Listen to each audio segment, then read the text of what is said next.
Before we study, let's pray to the Lord.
Baik ya, Ibu absen dulu. Siapa yang tidak masuk hari ini? Oh, April ya. Nama siapa? Sendiri, Bu. Sendiri. Berarti semuanya hadir. April kenapa sakit? Izin apa? Izin.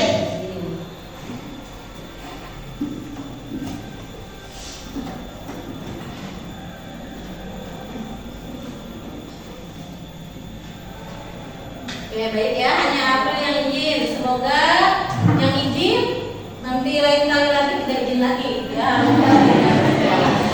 Baik. Halo.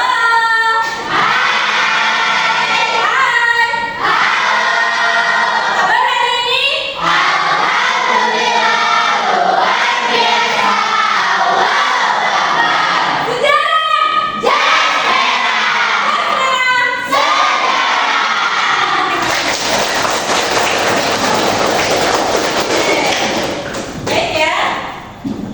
Kita sekarang kembali lagi bertemu dengan pembelajaran sejarah. Nah, sebelum kita lanjut materi selanjutnya, Ibu akan mengingatkan dulu. Coba, ada yang masih ingat nggak minggu kemarin kita membahas tentang apa? Ayo, lupa lagi? Lupa. Coba minggu kemarin?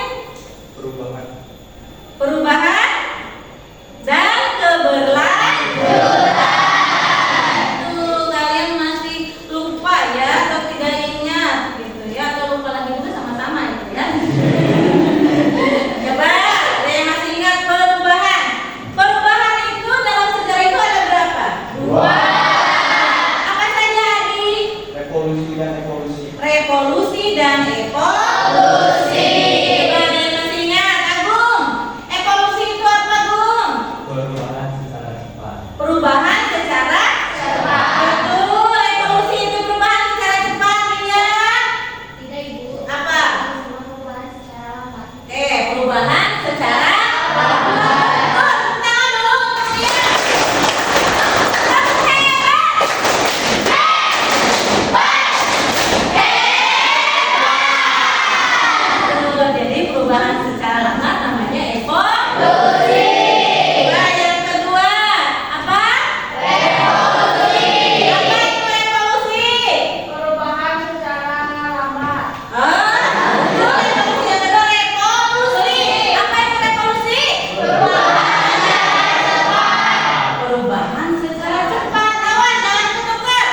Buddha yaitu menganalisis berbagai teori tentang proses masuknya agama dan kebudayaan Hindu dan Buddha ke Indonesia, mengolah informasi tentang proses masuknya agama dan kebudayaan Hindu Buddha ke Indonesia serta pengaruhnya pada kehidupan masyarakat Indonesia pada masa kini serta mengungkapkannya dalam bentuk tulisan.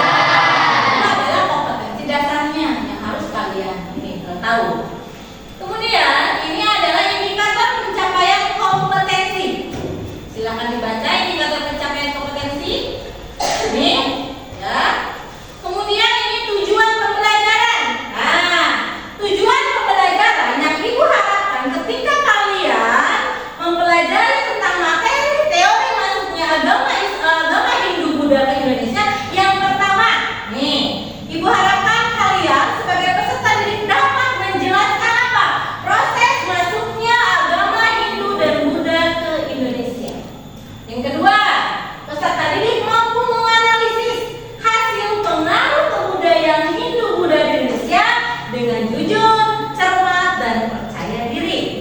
Terus, yang keempat, peserta didik menganalisis berbagai teori ya tentang masuknya agama dan pengaruh kebudayaan Hindu Buddha di Indonesia dan bisa menyajikannya dalam apa? Dalam bentuk LKPD, kemudian mempresentasikannya dari hasil LKPD tersebut.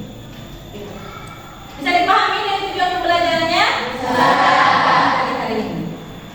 Oke, sebelum lanjut kita tepuk semangat dulu kayak nggak semangat, nggak fokus ini ya. Tepuk semangat.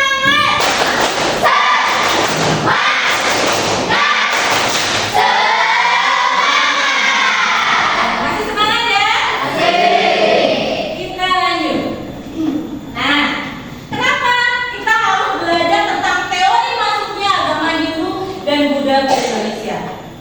Manfaatnya yaitu yang pertama, supaya kita mengetahui ya bagaimana munculnya teori Hindu Buddha ke Indonesia dan juga kita bisa menjalin kerukunan antar umat beragama. Karena di Indonesia itu agama tidak hanya satu, tetapi banyak. Makanya dengan kita mempelajari ini, kita menumbuhkan rasa kerukunan dan saling kerjasama antar umat beragama. Oke, bisa dipahami? Baik, kita lanjut. Nah ini, Ibu memiliki sebuah gambar. Nah ini, ada sebuah gambar, tapi sebelum itu, nah, perlu kalian ketahui bahwa masuknya agama dan kebudayaan Hindu di Nusantara itu ada dua hal yang perlu kalian ketahui. Yang pertama, yaitu tentang teori munculnya agama Hindu Buddha ke Indonesia. Yang kedua, yaitu tentang sumber-sumber, gitu kan? Sumber-sumber apa? Sumber-sumber yang menerangkan kemunculan Hindu Buddha di Indonesia, baik itu secara lisan, secara tulisan, ataupun secara gitu ya. Nah, untuk itu makanya kita mempelajari teori masuknya agama Hindu dan Buddha. Nah, pada kesempatan ini kita akan belajar tentang teori masuknya agama Hindu dan Buddha. Oke, perhatikan gambar di sini. Kira-kira nih, saya tanya, budaya apa atau hasil budaya apa atau hasil peninggalan budaya apa di Indonesia dari Hindu dan Buddha? Candi. Terus apa lagi? Candi, wayang. Ini seperti di sini, kamu perhatikan. Ini, kira-kira ini candi apa di sini? Apa yang bisa kalian pikirkan atau apa sih yang ada di benak kalian ketika kalian melihat gambar ini? Bangunan. Oke, bangunannya Bu. Terus patungnya, ukirannya. Oke, bentuk bangunannya ya. Terus lihat lagi nih. Ini apa? Kira-kira apa? Itu bentuk wayang satu dengan wayang yang satu lain itu sama atau enggak? Beda. Kira-kira kalau gambar yang pertama itu bentuknya apa? Wayang apa? Mirip dengan apa? Kayak apa? Kayak wayang dari mana gitu? India. Itu dari India. Terus yang satu lagi Dari Indonesia. Oke, baik. Kira-kira apa yang ada di benak kalian ketika kalian sudah melihat candi, sudah melihat gambar tentang pewayangan? Kira-kira apa sih yang ada di benak kalian? Nah, Peninggalan Hindu Buddha. oke, peninggalan Hindu Buddha. Percampuran kulasi budaya. Oke, akulturasi pencampuran Hindu Buddha juga. Baik. Kita lihat. Nah, saya kasih pertanyaan dulu. Dari mana budaya itu berasal? Saya tanya. Cina. Persia. Cina, Tiongkok. Persia, Tiongkok.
hampir mirip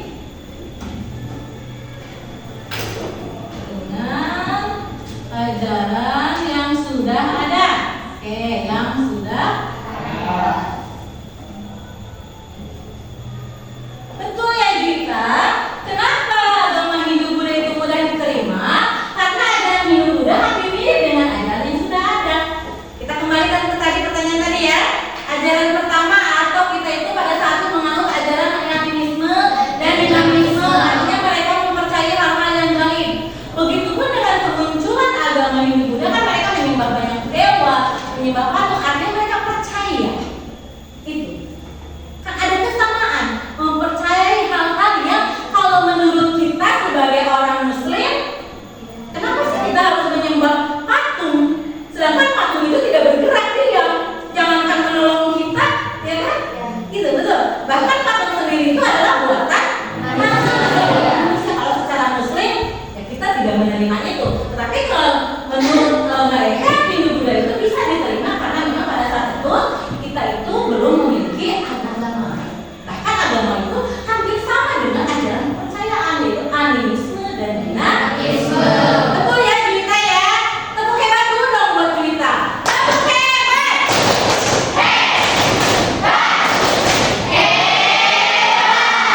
Oke, bagus ya Juwita. Nah, dan Pak, satu lagi apa kira-kira? Hilma. Pengaruh penguasa di Nusantara pada zamannya, Bu. Pengaruh penguasa Di Nusantara pada zamannya. di Nusantara pada zamannya.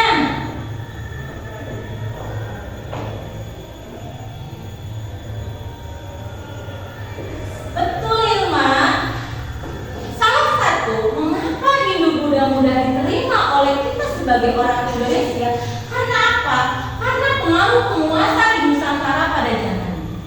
Kalian masih ingat? Dalam nih salah satu pengaruh Hindu Buddha ini ya, salah satunya itu dalam sistem pemerintahan. Masih ingat? Atau lupa lagi? Atau mungkin ketika kalian masih SMP ada yang masih ingat gitu ya?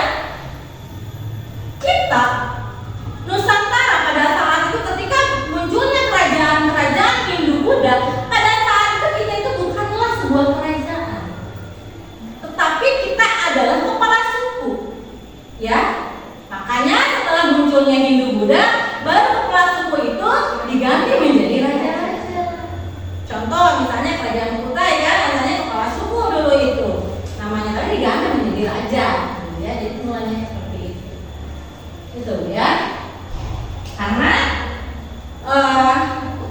orang Indonesia beranggapan pada saat itu, nenek moyang kita beranggapan bahwa dengan munculnya raja-raja, dengan munculnya kerajaan-kerajaan, raja itu diibaratkan adalah tangannya Tuhan. Betul nggak? Tuh, karena pada di sana itu apalagi raja pada saat itu berpengaruh besar terhadap apa yang terjadi.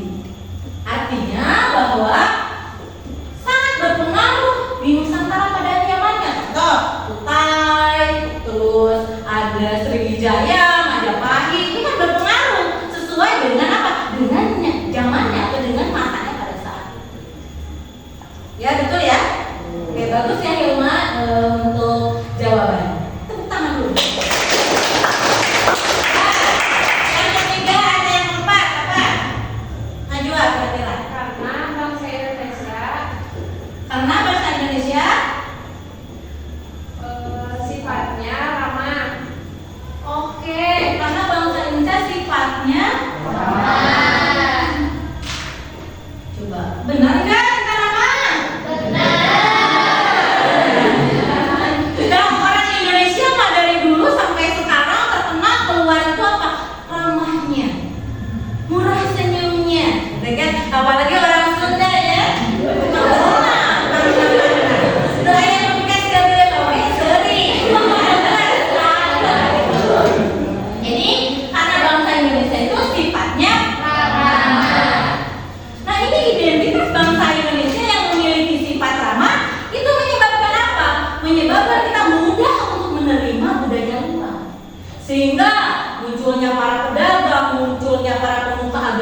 atau yang lain gitu teorinya? Karena di India menganut penggolongan kasta. Betul Yoma, karena di India itu menganut penggolongan kasta. Itu dalam apa? Dalam sistem sosialnya. Di India itu sistem sosialnya berbentuk kasta. Jadi adanya stratifikasi sosial. Jadi kalau kaya kaya, terus miskin miskin, misalnya gitu kan, pendeta pendeta. Nah itu dalam India itu kita perhatikan ada penghapus tidak? Tidak ada ya, sebentar. Kita dulu. Itu ada. Oh gitu. Kita lihat dulu nih ya. Nih, seperti apa yang dikatakan oleh Hilma, Bu, kenapa teori masuknya agama Hindu Buddha itu tidak nama yang lain? Kenapa harus Brahmana, harus Ksatria, harus Waisya? Karena di India itu menganut stratifikasi sosial atau berdasarkan sistem kasta kehidupannya. Nih kita lihat. Dalam India itu ada kasta. Yang pertama ada Brahmana. Ini Brahmana itu kasta yang paling terhormat. Yang kedua adalah kasta Ksatria. Yang ketiga adalah Waisya. Yang terakhir adalah Sudra. Oke, bisa dipahami sampai sini? Bisa. Ini Brahmana. Berarti teori Brahmana ini bahwa menceritakan bahwa penyebaran agama Hindu Buddha itu dibawa atau disebarkan oleh kaum Brahmana. Brahmana itu adalah pemuka agama. Ya. Kemudian ini adalah yang kedua teori Ksatria. Kenapa dikatakan teori Ksatria? Karena penyebaran agama Hindu Buddha itu dibawa oleh para prajurit yang pada saat itu India sedang terjadi kekacauan. Mereka lari dan bertepilah ke Indonesia, salah satunya dengan adanya atau dengan salah satunya itu menyebarkan agama Hindu dan Buddha. Terus teori Waisya ini lebih kepada apa? Dagang. Jadi penyebaran agama Hindu Buddha itu dibawa oleh para pedagang India ke Indonesia sambil menjalankan atau menyebarkan agama Hindu dan Buddha. Yang terakhir adalah Sudra. Ini dibawa oleh para budak. Gitu. Para budak itu contoh biasanya kalau di India itu kasta budak itu lebih kepada petani, misalnya pembantu, itu adalah kasta budak. Gitu. Kalau di kita mah kan Indonesia tidak ada sistem kasta sama. Mau si kaya, mau si miskin sama semuanya, tidak dibeda-bedakan. Yang terakhir kalau dalam teori masuknya agama Hindu Buddha itu ada teori arus balik. Ada yang paham teori arus balik? Apa coba? Najwa. Jadi arus balik dibawakan oleh orang Indonesia yang belajar ke India lalu kembali lagi ke Indonesia. Di India belajar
Garuda itu dibawa oleh kaum Waisa, Sudra, Satria bahkan harus balik. Benar atau tidak? Itu kan? Nanti dia nulis oleh kalian. Mana sih dari kelima teori ini? Ya, dari kelima teori ini satu yang berikan kekuatan bahwa saya yakin nih kalau dari kelima teori ini yang saya percayai atau yang kelompok kami percayai bahwa penyebaran agama Hindu itu lebih kuat diajarkan atau disebarkan oleh contoh misalnya Brahmana seperti itu. Saya paham? Oke. Sebelum kita ke kelompoknya masing-masing, kita tepuk semangat dulu biar semangat ya. Tepuk semangat.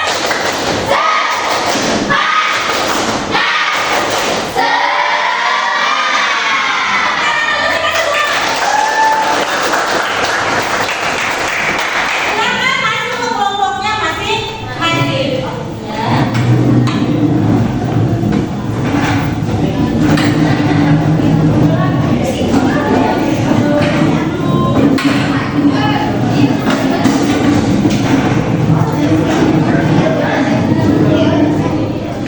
Nah, silakan yang penting ya masuk ke kelompoknya masing-masing.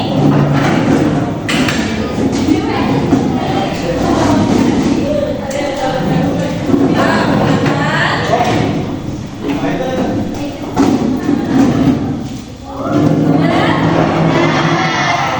Bagi gua akan membagikan kelompok ya. Ini bagian dulu nama bedanya. Satu kelompok mendapatkan satu ini. Yang lainnya boleh menulis di buku catatan sambil kalian itu cari materinya boleh di buku, boleh searching Google juga. Silakan ya. Ya.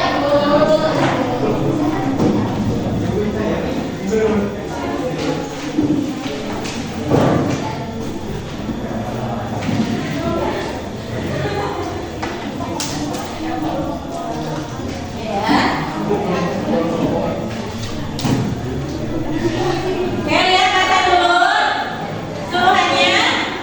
Isilah terlebih dahulu tabel berikut ini. Coba lihat semuanya, tolong perhatikan. Ini teorinya. Ajaran agama kebudayaan Hindu dibawa oleh hukum agama itu betul apa enggak sih? Kelebihan tokoh teorinya itu berdasarkan siapa tokohnya? Gitu kan?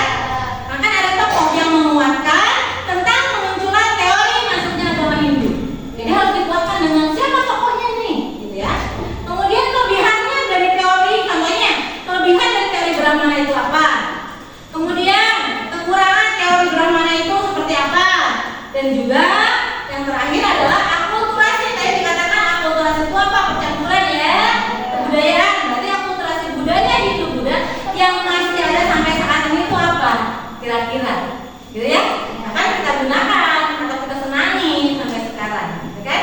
Oke, silakan ya. Kerjakan masing-masing diskusi. Jangan ada yang berbicara atau ngobrol. Boleh cari ya lewat internet atau buku sumber.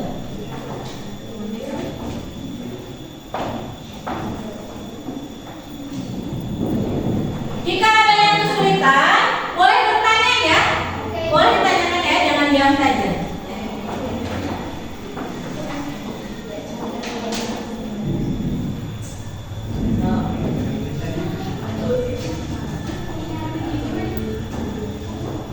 Dalam makan, nambah, ngantuk, udah cek buka dulu nggak?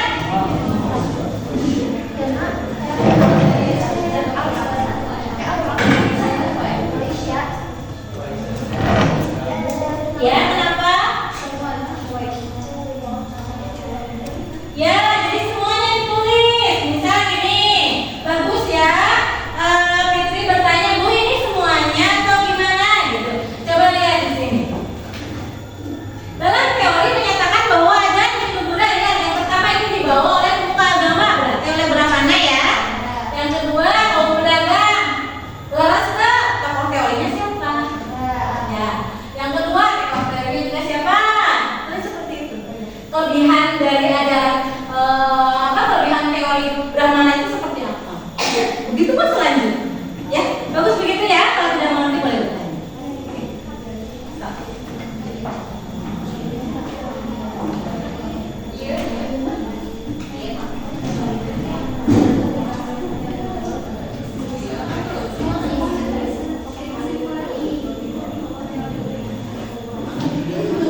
Ya. Oke, lagi. Iya, kesayangan ibu ya.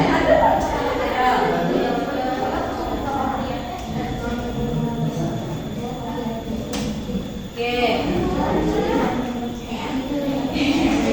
Iya, kelompok ini ada kesulitan? Oke. Belum ada ya. Belum ada kesulitan. Nanti jika ada kesulitan boleh bertanya ya, jangan diam saja. Ini saling diskusi, jangan masing-masing ini. Ya, saling diskusi, coba duduknya jangan seperti ini.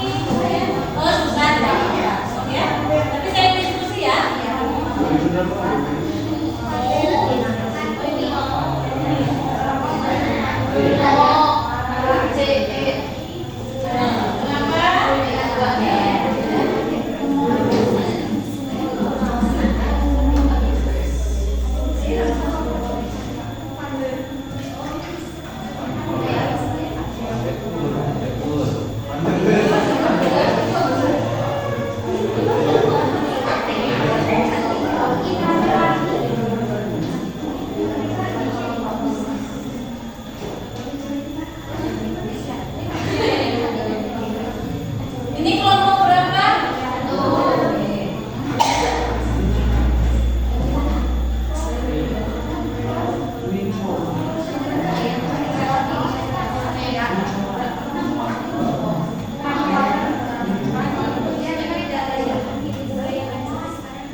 paham ya tentang teori, tokoh teorinya, kelebihannya, bahkan kekurangannya juga hasil dari akulturasi budaya itu sendiri ya. Oke, bagus ya. Kelompok ini sok silakan ya. Ada masalah? Ya sok ya. Untuk Adi, coba cari kerjasama dengan kelompok lain ya, jangan diam saja ya. Silakan tuh lihat yang lain berdiskusi, aku, Dara ya, semuanya berdiskusi ya. Sok. Ada ke ini nggak? Ada kesulitan? Tidak apa-apa. Boleh kita makan ke bawah kalau kalian ya. Ya, tinggal kasih nomor saja. Ya benar. Oke.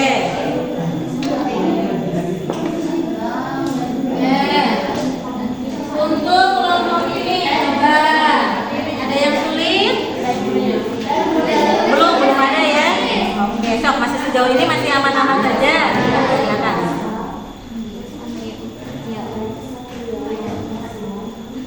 Ya, itu nggak apa-apa. Saling ya. Ini argumennya kan diskusi.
Sudah selesai belum? Belum.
Satu kolom 5. Hiji. Satu kolom 5. Jadi 5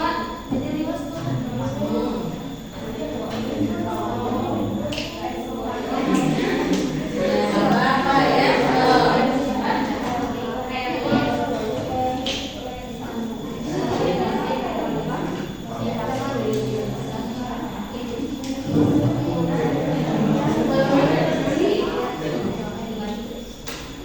Awas nanti jangan lupa muatannya nih. Kalau ini kayak kelompok ini lebih percayanya kepada teori mana? Lebih yakinnya kepada teori mana?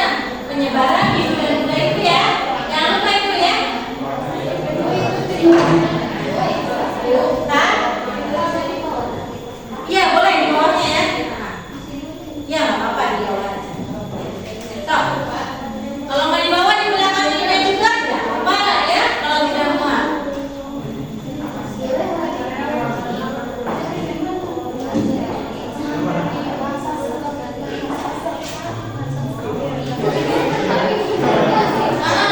Ini kan tadi kalau ketika harus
teori Hindu-Buddha di Indonesia. Yang pertama, ajaran agama dan kebudayaan Hindu-Buddha dibawa oleh pemuka agama atau Brahmana. Tokoh teorinya yaitu Panler. Kelebihan teorinya adanya berbagai peninggalan Hindu-Buddha seperti prasasti yang ditulis oleh bahasa Sanskerta dan huruf Pallava. Kekurangan teori ini, kaum Brahmana dilarang menyeberangi lautan dan meninggalkan tanah airnya. Teori kedua yaitu ajaran agama dan kebudayaan Hindu-Buddha dibawa oleh kaum pedagang atau Waisya. Kelebihan teorinya dalam melakukan transaksi jual beli, para pedagang asal India dan juga membawa budayanya melakukan interaksi dengan warga lokal. Kekurangan teori, tidak banyak dari kaum pedagang yang menguasai kitab suci agama Hindu maupun Buddha. Teori yang ketiga yaitu teori kesatria. Tokoh teorinya R.C. Majumdar. Kelebihan teori, semangat berpetualang dan penaklukan daerah lain umumnya dimiliki kaum prajurit atau kesatria. Kekurangan teorinya, tidak adanya bukti tertulis bahwa sudah terjadi penaklukan yang dilakukan kesatria dari India. Teori keempat yaitu teori Sudra. Di tokoh teorinya Van Faber. Kelebihan teori, mereka berpindah dari India ke negara lain karena ingin memperbaiki hidup. Kekurangan teori, Sudra menjadi kasta terendah atau terbawah. Teori kelima yaitu teori arus balik. Tokoh teorinya Bosch. Kelebihan teori, meyakini bahwa kunci persebaran agama Hindu-Buddha di Indonesia dimulai oleh rakyatnya sendiri. Kekurangan teori ini tidak dapat menjelaskan bagaimana peranan bangsa India dalam membantu atau menghambat penyebaran agama dan kebudayaan Hindu-Buddha di Indonesia. Teori ini cenderung mengabaikan faktor eksternal yang juga berpengaruh hasil akulturasi dari budaya Hindu-Buddha yang ada masih sampai saat ini, yaitu candi, wayang, relief, stupa, seni rupa, sistem penanggalan. Kami kelompok 1 lebih pro kepada teori Waisya. Kenapa? Karena pada saat melakukan transaksi jual beli, para pedagang asal India dan juga membawa budayanya dan agama dengan warga lokal sehingga mudah menyebar. Dan banyak juga para pedagang India yang menikah dengan warga lokal. Oke. Ada yang nanya? Tepuk tangan dulu. Silakan duduk Daun Para. Ini Daun Para merupakan perwakilan dari kelompok. Dan sekarang perwakilan dari kelompok 2. Silakan ke depan. Kita kelompok 2. Ya, tadi kelompok 1 Daun Para menguatkan bahwa mereka itu lebih condong kepada teori Waisya. Silakan. Assalamualaikum warahmatullahi wabarakatuh. Waalaikumsalam warahmatullahi wabarakatuh. Saya Hilma Nuraini akan mempresentasikan hasil kerja kelompok kami. Yang pertama, ajaran agama dan kebudayaan Hindu-Buddha dibawa oleh pemuka agama, tokohnya Van Der. Kelebihannya, adanya peninggalan Hindu-Buddha seperti prasasti yang ditulis oleh huruf Pallava dan bahasa Sanskerta. Kekurangannya, dilarang menyeberangi lautan dan meninggalkan wilayahnya. Akulturasi budaya Hindu-Buddha yang masih ada saat ini yaitu pewayangan. 2. Ajaran agama Hindu-Buddha dibawa oleh kaum pedagang, tokohnya yaitu Nehru Majumdar. Dalam melakukan transaksi jual beli, para pedagang asal India yang juga membawa budayanya. Kekurangannya, penggunaan bahasa serta kepentingan para pedagang. Contohnya candi. Ajaran agama kebudayaan Hindu-Buddha yang dibawa oleh kaum ksatria, tokohnya M.J. Klom dan R.K. Mukherjee.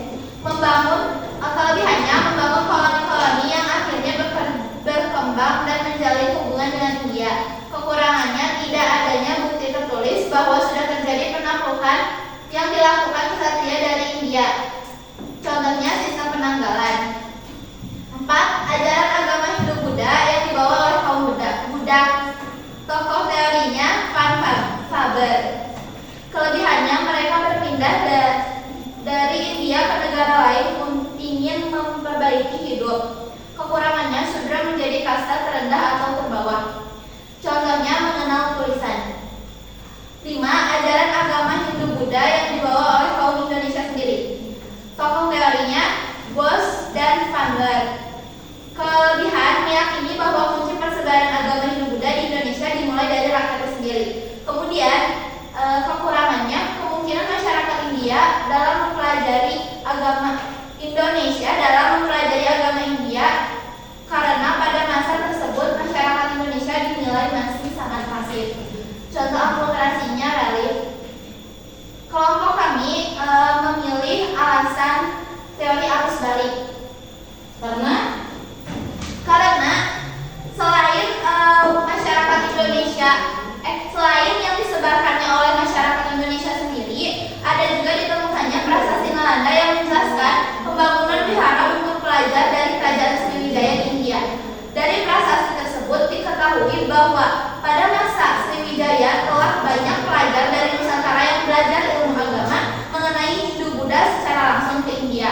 Jadi untuk persebaran agama Hindu-Buddha ke Indonesia lebih mudah karena disebar oleh rakyatnya sendiri. Burung pelikat, burung cendrawasih. Cukup sekian, terima kasih. Assalamualaikum warahmatullahi wabarakatuh. Oke, tepuk tangan dulu ya. Itu ya. Untuk Hilman, kelompok 2 itu lebih menekankan kepada bahwa masuknya agama Hindu dan Buddha itu lebih kepada teori arus balik, berbeda dengan kelompok 1 ya. Silakan sekarang kelompok 3.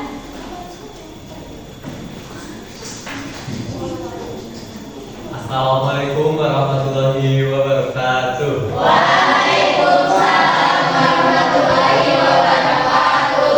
Saya perwakilan dari kelompok 3 akan membahas hasil kerja kelompok kami. 1. Teori yang pertama, ajaran agama dan kebudayaan Hindu-Buddha dibawa oleh pemuka agama. Tokoh teorinya ialah Van Leur. Kelebihan teori karena para pendeta atau brahmana yang memahami ajaran agama Hindu secara utuh dan benar. Kekurangan teori, para kaum brahmana dilarang menyeberangi lautan dan meninggalkan tanah airnya. Yang kedua, teori ajaran agama dan kebudayaan Hindu-Buddha dibawa oleh kaum ksatria. Tokoh teorinya yaitu Nehru dan Majumdar. Kelebihan teorinya yaitu banyak para ksatria yang melarikan diri karena peperangan di India. Kekurangan teorinya yaitu golongan ksatria tidak mampu berbahasa Sanskerta serta tidak mengenal huruf Pallawa. Teori yang ketiga, ajaran agama dan kebudayaan Hindu-Buddha dibawa oleh kaum pedagang. Tokoh teorinya yaitu M.J. Fromm dan R.K. Mukherjee. Kelebihan teorinya yaitu karena para pedagang menetap di Indonesia untuk menunggu angin muson selama di Indonesia, ada sebagian yang para ksatria yang berasal dari keluarga kerajaan mendirikan kerajaan baru di Indonesia. Kekurangan teorinya yaitu golongan ksatria tidak mampu berbahasa Sanskerta serta tidak mengenal huruf Pallawa. Kesulitan untuk mempelajari agama Hindu-Buddha. Yang keempat, ada ajaran agama dan kebudayaan Hindu-Buddha dibawa oleh kaum Buddha. Tokoh teorinya yaitu Van Faber. Kelebihan teorinya yaitu di mana kaum samudra dari India berpergian demi mendapatkan kehidupan yang lebih baik dan layak, menikah dan menghasilkan keturunan Hindu dan menyebarkan agamanya. Kekurangan teorinya yaitu golongan Sudra tidak menguasai agama Hindu dengan lebih mendalam. Yang terakhir ada teori, ajaran agama, dan kebudayaan Hindu-Buddha dibawa oleh orang Indonesia sendiri, yaitu BOS. Adanya kelebihan teori, adanya bukti berupa prasasti Nalanda yang isinya menjelaskan tentang pembangunan wihara untuk pelajar dari Kerajaan Sriwijaya di India saat menuntut ilmu. Kekurangan teorinya yaitu kemungkinan orang Indonesia untuk belajar agama Hindu-Buddha ke Indonesia sulit karena pada masa itu orang Indonesia masih bersifat pasif. Akulturasi budaya Hindu-Buddha yang masih ada sampai saat ini, yaitu ada candi, wayang, sistem penanggalan, stupa, arca. Dan kelompok kami menguatkan teori Waisak karena merupakan teori paling kuat dalam proses penyebaran agama Hindu-Buddha di Indonesia, sebab kaum pedagang merupakan golongan terbesar yang datang ke Indonesia, dan juga karena para pedagang menetap di Indonesia untuk menunggu angin muson selama di Indonesia, dan ada sebagian yang para kesatrianya yang berasal dari keluarga kerajaan mendirikan kerajaan baru di Indonesia. Sekian, terima kasih. Ayo ting-ting makan kepiting. Thank you for everything. Assalamualaikum warahmatullahi wabarakatuh. Bagus ya, untuk kelompok 3 itu lebih penekanan kepada Waisak. Jadi kita baru ada 2 ya, yang penguatan bahwa teori Hindu-Buddha itu masuk ke melalui jalur Waisak teori. Silakan kelompok 4.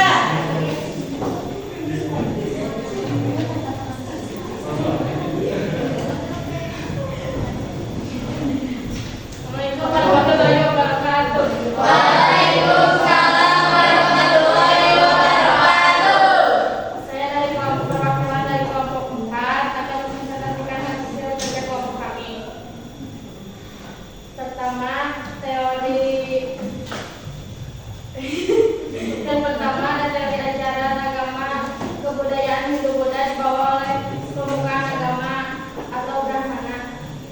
Tokoh teorinya Pander. Kelebihan teorinya adanya berbagai peninggalan Hindu-Buddha seperti prasasti bahasa Sanskerta dan berupa lawak.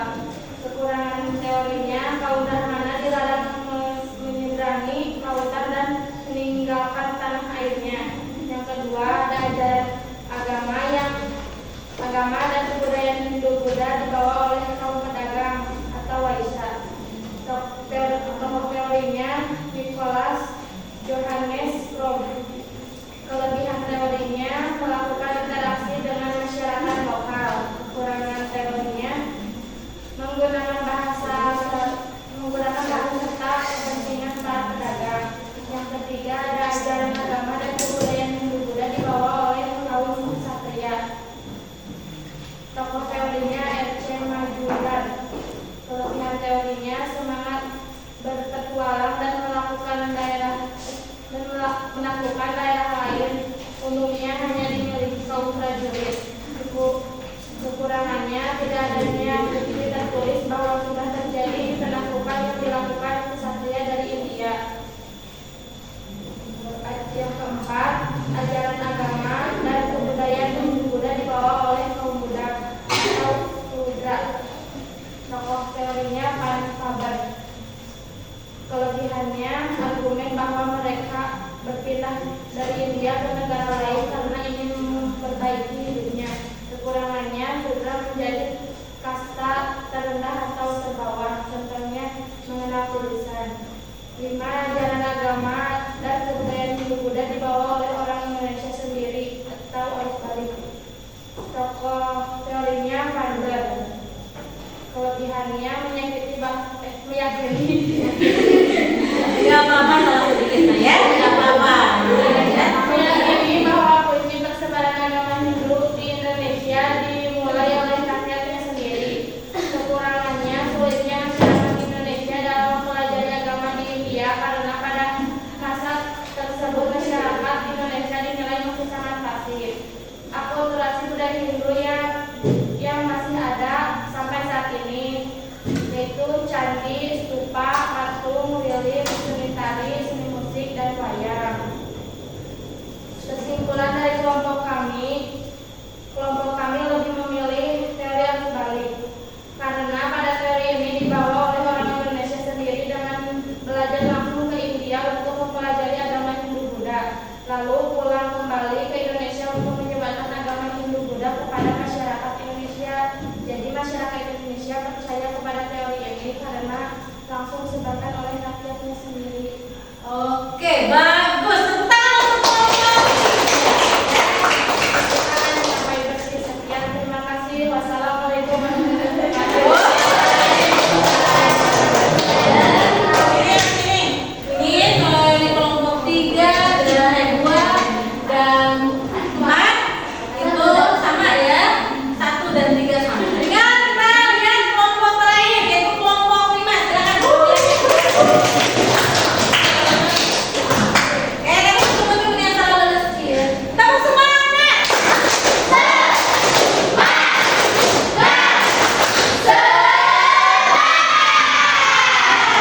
Kelompok 5 ya. Yang terakhir ya. Yuk. Assalamualaikum warahmatullahi wabarakatuh.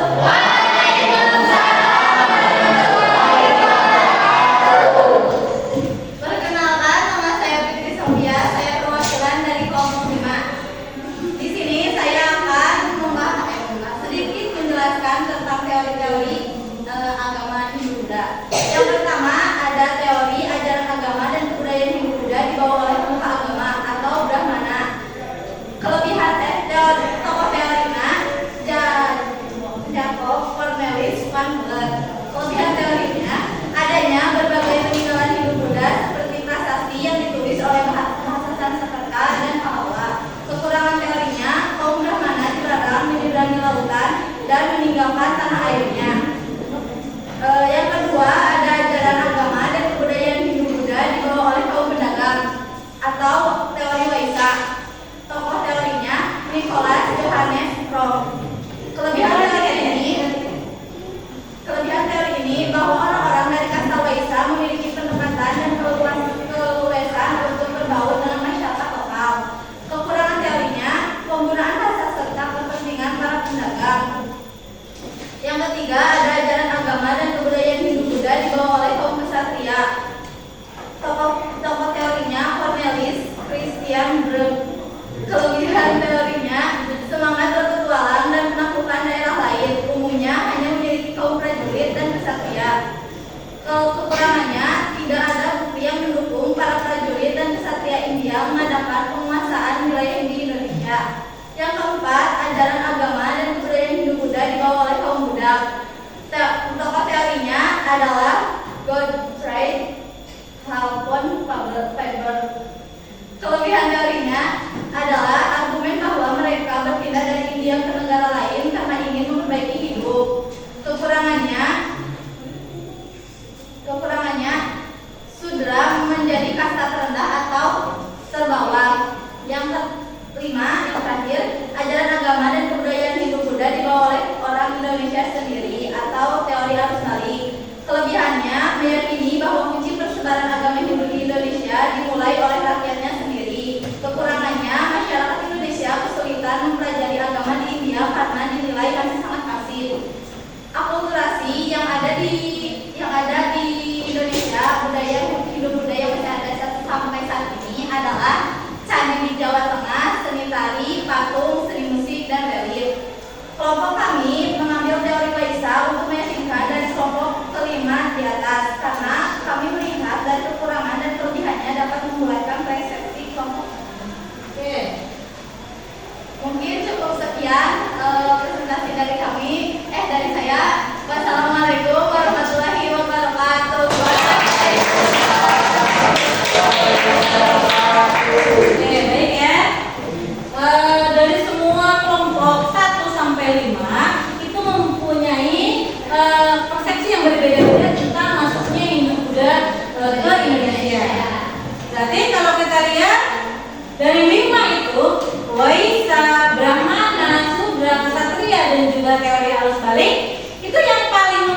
dibawa ke Indonesia itu, kalau lebih dekatnya itu menurut Ibu itu lebih kepada apa?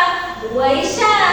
Karena tadi dikatakan bahwa karena Indonesia itu adalah orangnya ramah, terus mampu menerima budaya-budaya luar, apalagi kalau dalam perdagangan itu lebih mudah untuk untuk menyalurkan agama Hindu dan Buddha. Apalagi Indonesia yang letaknya strategis. Gitu. Bisa dipahami? Bisa. Terima kasih untuk kita semua. Berdasarkan hasil penilaian dari kelompok 1, 2, 3, dan 4, ternyata setelah Ibu pilih kelompok yang paling bagus, ini dari paling bagus itu kinerjanya, penyampaiannya, gitu ya. Saya rasa Ibu itu lebih condong ke kelompok 2, ya.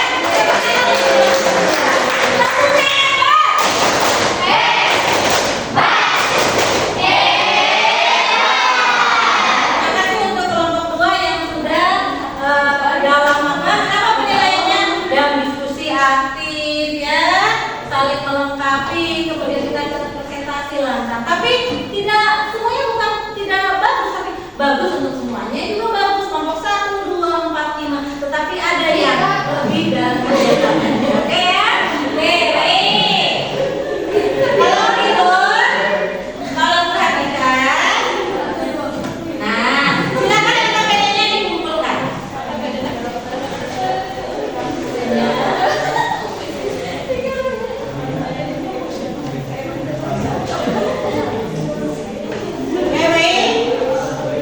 Sudah semuanya ya? Nah, tadi yang paling bagus ada kelompok 2.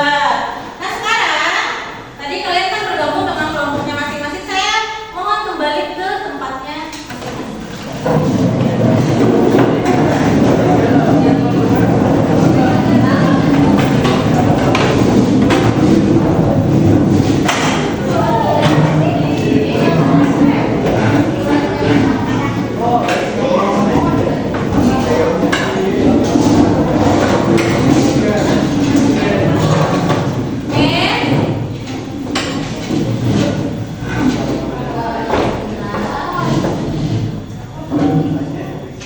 baik ya. Tadi kita sudah belajar dari awal sampai kita akhir ya, sampai presentasi. Nah untuk itu Ibu mau merefleksi untuk pembelajaran hari ini. Kira-kira kalian untuk pembelajaran hari ini bisa dimengerti atau tidak? Bisa. Loyo karena sudah jam terakhir ya. Bisa dimengerti? Bisa. Baik, untuk tadi kalian jawab Bu bisa, Bu mengerti. Berarti kalian paham dengan materi yang Ibu berikan tadi dan yang didiskusikan oleh kalian. Nah sekarang Ibu mau mengecek nih seberapa mampu kalian mempelajari materi hari ini. Silakan buka HP-nya masing-masing, login ke Quizzes. Oke.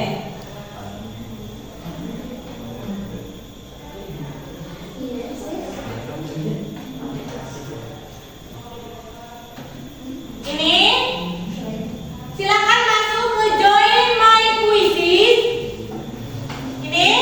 Ini adalah kode permainannya. Silakan masukkan kodenya. Ya. Ini baru 1 orang yang masuk ya, 2 orang. Oke. Sudah ada masalah? Masuk ke login quizesnya. Soalnya tidak banyak ya. Ini bagaimana ketika pembelajaran barusan? Baru 10 orang. Masuk semuanya sudah? Belum.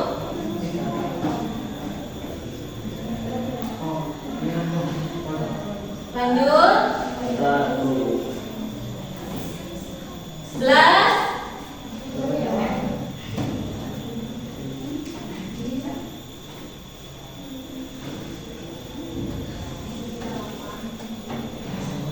13 orang.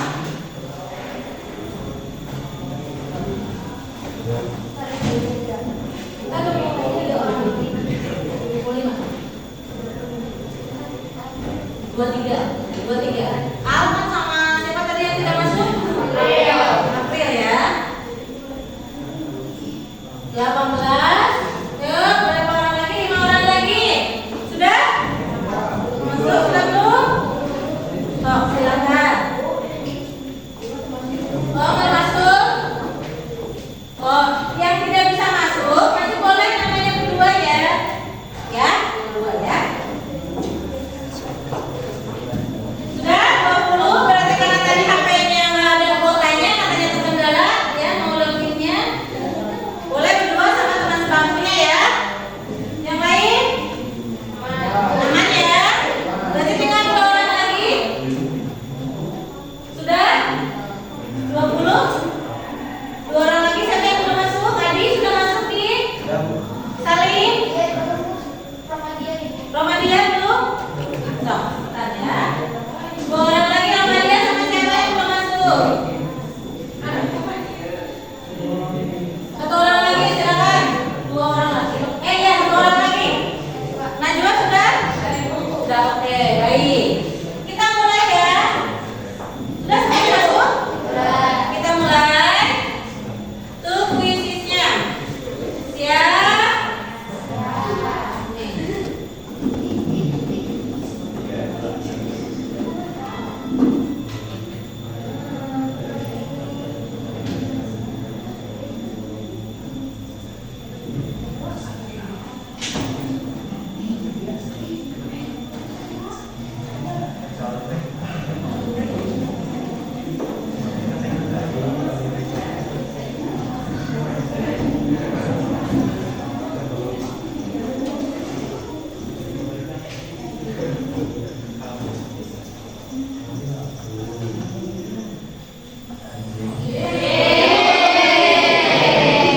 Lanjut ya.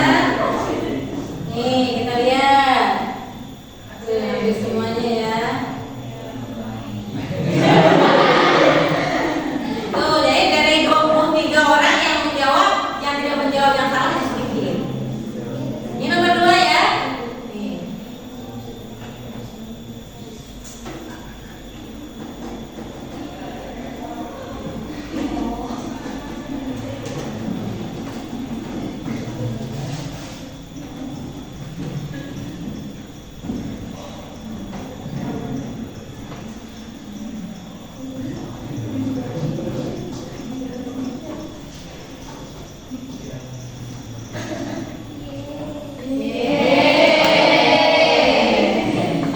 Kita lihat.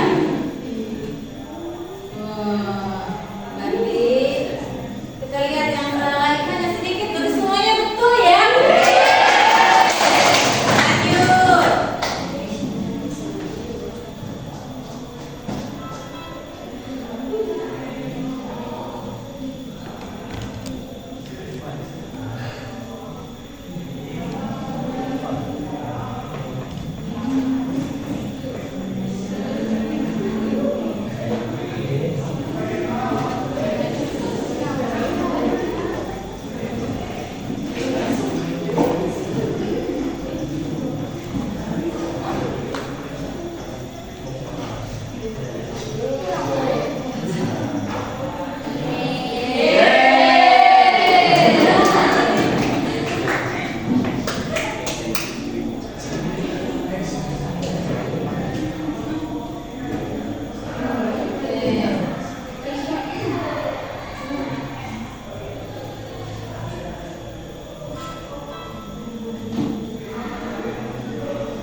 Nih, Adi memimpin ya.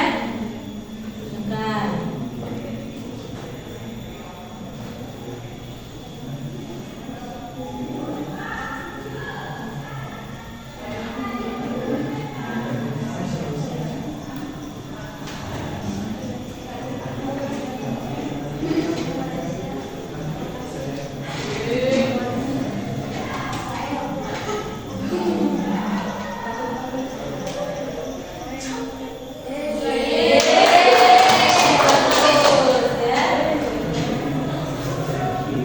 Masih Adi. Wah, sekarang ini. SF itu siapa? Sri. Lanjut, pertanyaan ke-8. 2 pertanyaan lagi ya.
Pertanyaan terakhir nih ya.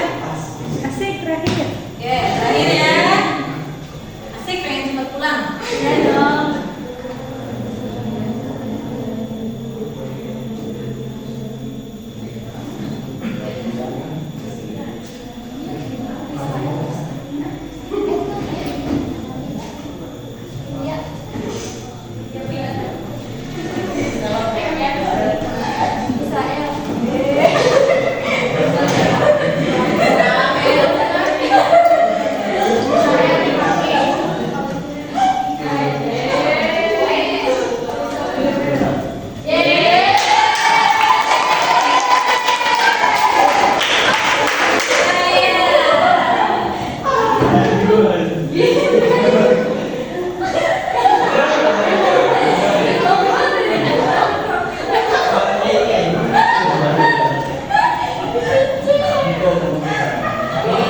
Bagus ya.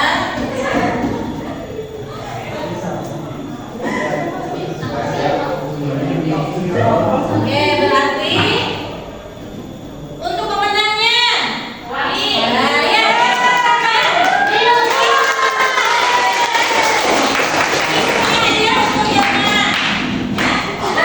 Ini bukan masih baru ya. Ibu sengaja beli tadi. Terima kasih ya untuk semuanya. Tangan untuk kita semua. Ya. Alhamdulillah ya, ternyata kalian memahami materi dari apa yang tadi kita diskusikan, apa yang tadi kita sampaikan. Kesimpulannya berarti teori masuknya agama Hindu Buddha itu melalui 5 teori. Yang pertama teori Brahma,